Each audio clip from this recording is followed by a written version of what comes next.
Now we are starting a new chapter, electricity. Electricity, before starting the electricity main concept, we are learning what are electric charges. Electric charges किन्हें कहते हैं, electric charges कितने type के होते हैं. तो हम सबसे पहले जानते हैं कि electric charges दो टाइप के होते हैं.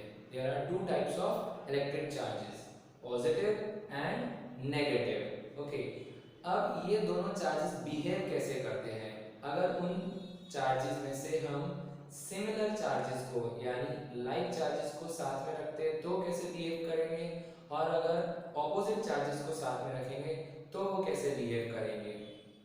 अगर हम ऑपोजिट चार्जेस को साथ में रखते हैं, एक पॉजिटिव और एक नेगेटिव, तो वो दोनों चार्जेस एक दूसरे को अट्रैक्ट करते हैं. हम क्या देखते हैं, there is a force of attraction between them. अगर दोनों चार्जेस सेम हैं, सिमिलर हैं, एक ही चार्ज के, या दोनों पॉजिटिव हो या फिर दोनों नेगेटिव हो, that means they are like charges. तो हम क्या देखते हैं कि वो दोनों चार्जेस एक दूसरे को रिपेल करते हैं. That means there is a repulsion between them. दोनों एक दूसरे से दूर भागेंगे. क्यों? क्योंकि वो दोनों के दोनों सिमिलर चार्जेस हैं. यूनिट ऑफ इलेक्ट्रिक चार्ज, ऐसा ही यूनिट इलेक्ट्रिक चार्ज की वो कूलॉम होती है. हम न्यूक्लियस के बारे में जानते हैं, एटम के बारे में जानते हैं. हमने ये जाना है कि एक एटम के स्ट्रक्चर में तीन चार्जेस होते हैं, तीन चीजें होती है, प्रोटॉन, इलेक्ट्रॉन और न्यूट्रॉन. उनमें से प्रोटॉन पॉजिटिवली चार्ज पार्टिकल है, इलेक्ट्रॉन नेगेटिवली चार्ज पार्टिकल है और न्यूट्रॉन न्यूट्रल है. अब प्रोटॉन पे एक्सपेरिमेंटली वैल्यू ये फाइंड आउट की गई कि प्रोटॉन पर कितना चार्ज है. तो ये पाया गया that proton has a positive charge of 1.6 into 10 to the power minus 19 Coulomb. और इलेक्ट्रॉन पे भी ये पाया गया कि इलेक्ट्रॉन पे भी नेगेटिव चार्ज है उतना ही जितना कि प्रोटॉन पे है. इसलिए हम कहते हैं कि एटम में जितने प्रोटॉन्स होते हैं उतने ही इलेक्ट्रॉन्स होते हैं, क्योंकि जितने प्रोटॉन्स होंगे उनका चार्ज और जितने इलेक्ट्रॉन्स होंगे उनका चार्ज वो एक दूसरे को कैंसिल कर देते हैं. इस वजह से एटम जो है इलेक्ट्रिकली न्यूट्रल होता है. जब कभी भी कोई एटम इलेक्ट्रॉन लूज करता है या गेन करता है तो उस एटम पे चार्ज आ जाता है और हम चार्ज एटम को आयन कहते हैं. इसीलिए एक एटम में जितने प्रोटॉन्स होते हैं उतने ही इलेक्ट्रॉन्स होते हैं. सो एक प्रोटॉन का चार्ज जितना होता है इलेक्ट्रॉन का भी उतना ही होता है. The difference is proton is positively charged and electron is negatively charged. इसी तरीके से ये कैलकुलेट किया गया कि अगर हम इस पे ध्यान दें एक इलेक्ट्रॉन के चार्ज पे, तो वो 10 to the power minus 19 में है, यानी ये बहुत ही छोटा है कंपेयर टू 1 कूलॉम. तो 1 कूलॉम की डेफिनेशन क्या होगी, 1 कूलॉम कितना चार्ज होगा. तो ये कैलकुलेट किया गया और ये पता लगा कि 1 coulomb is equal to the charge contained in 6.25 into 10 to the power minus 18 electrons. इतने सारे इलेक्ट्रॉन्स मिलकर एक कूलॉम का चार्ज बनाते हैं.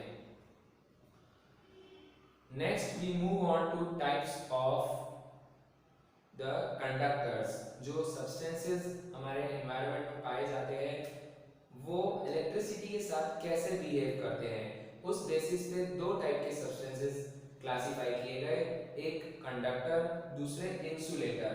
कंडक्टर्स वो जिनमें से इलेक्ट्रिसिटी पास हो सकती है और इंसुलेटर्स वो जिनमें से इलेक्ट्रिसिटी पास नहीं हो सकती.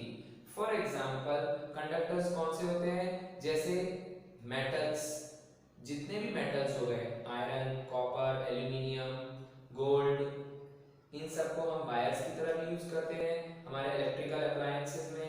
आयरन, कॉपर की वायर्स, एल्यूमिनियम की wires. So these are conductors.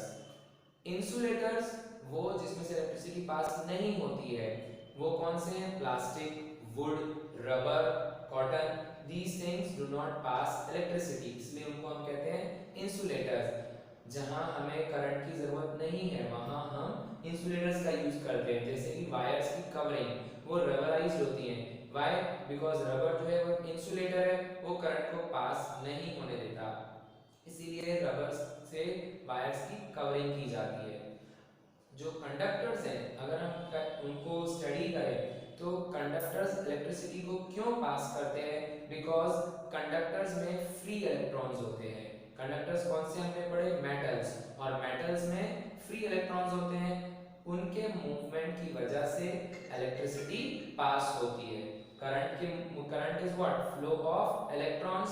तो कंडक्टर्स में इलेक्ट्रॉन्स का मूवमेंट होता है जिस वजह से इलेक्ट्रिसिटी पास होती है। और इंसुलेटर्स में फ्री इलेक्ट्रॉन्स नहीं होते हैं, इलेक्ट्रॉन्स का मूवमेंट नहीं होता है, इसलिए उसमें इलेक्ट्रिसिटी पास नहीं हो सकती, इलेक्ट्रिसिटी फ्लो नहीं कर सकती है। Next we move on to the next topic, electric potential. इसको अगर हम सिंपल लैंग्वेज में समझने की कोशिश करें तो पोटेंशियल क्या होता है? Potential is the, we can say, potential ताकत है किसी एक चीज की जो वो किसी और चीज पे अप्लाई कर सकता है। कोई एक चार्ज जितना इलेक्ट्रिक फील्ड दूसरे किसी और पे अप्लाई करेगा उसके अगेंस्ट काम करना पड़ेगा दूसरे एक चार्ज को उसके फील्ड में आने के लिए। इसको बेटर समझने के लिए हम एक बार रीड करते हैं। Electric potential at a point, let us say point P, at this point in an electric field, ये दूसरा चार्ज है और ये अपना इलेक्ट्रिक फील्ड चारों तरफ लगा रहा है। इसके इलेक्ट्रिक फील्ड में इस चार्ज को हम लोग लेकर आए हैं from infinity to this point P। So work done in moving a unit positive charge from infinity to this point P, हमने जितना वर्क डन किया उसको हम कहते हैं electric potential of this point. इस पॉइंट का वो इलेक्ट्रिक पोटेंशियल कहलाएगा। बिकॉज हम ये जानते हैं इसका जो इलेक्ट्रिक फील्ड है उसके अगेंस्ट हमें काम करना है। इस चार्ज को इंफिनिटी से इस पॉइंट तक लाने के लिए हमें इस इलेक्ट्रिक फील्ड के अगेंस्ट काम करना है। वो जो वर्क डन होगा वो इस पॉइंट चार्ज में स्टोर हो जाएगा and that will be the potential at this point. Next we talk about potential difference. Potential difference को समझने से पहले हम एक मॉडल यहाँ पे समझने की कोशिश करते हैं। हम ये तो जान लें कि डिफरेंस है, बहुत सिंपल है, उसके नाम से ही क्लियर है कि कोई भी दो पॉइंट के पोटेंशियल्स का जो डिफरेंस होगा उसको हम कहेंगे पोटेंशियल डिफरेंस। बट ये एक्चुअल में है क्या, हम इसे हमारी लैंग्वेज में किस तरीके से समझेंगे? इसकी वजह से ही करंट का फ्लो होता है, इलेक्ट्रिसिटी फ्लो करती है। अगर पोटेंशियल डिफरेंस नहीं होगा तो इलेक्ट्रिसिटी फ्लो नहीं करेगी। आइए यहाँ पे एक मॉडल देखते हैं। सबसे पहले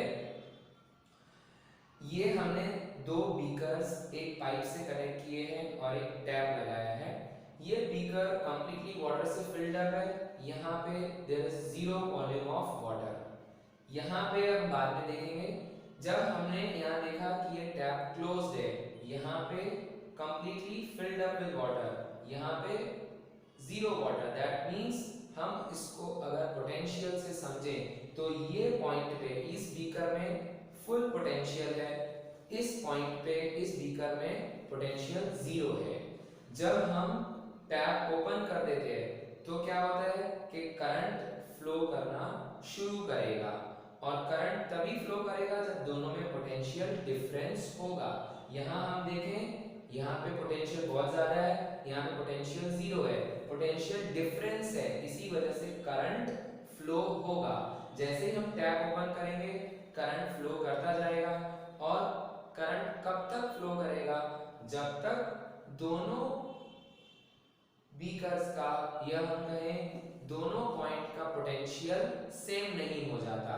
दैट मींस अगर इसका potential of beaker A and potential of beaker B दोनों का अगर पोटेंशियल सेम हो जाता है, दैट मींस उनके बीच में पोटेंशियल डिफरेंस जीरो हो जाएगा। जब इन दोनों में पोटेंशियल डिफरेंस रहेगा ही नहीं तो यहाँ से वहाँ वाटर जैसे फ्लो नहीं करेगा, उसी तरीके से यहाँ से वहाँ पे करंट भी फ्लो नहीं करेगा। दैट मींस करंट को फ्लो करने के लिए पोटेंशियल्स का डिफरेंस होना बहुत जरूरी है। The amount of work done in moving a unit charge from one point to other point is known as potential difference. Potential difference की अगर हम फॉर्मूला देखें, so potential difference is the work done upon quantity of charge. कितने सारे जो charges हैं उनको move करने के लिए total work done, total work done को अगर आप नंबर ऑफ चार्जेस से डिवाइड कर दोगे तो आपको पता चल जाएगा कि एक चार्ज के लिए आपने कितना काम किया है.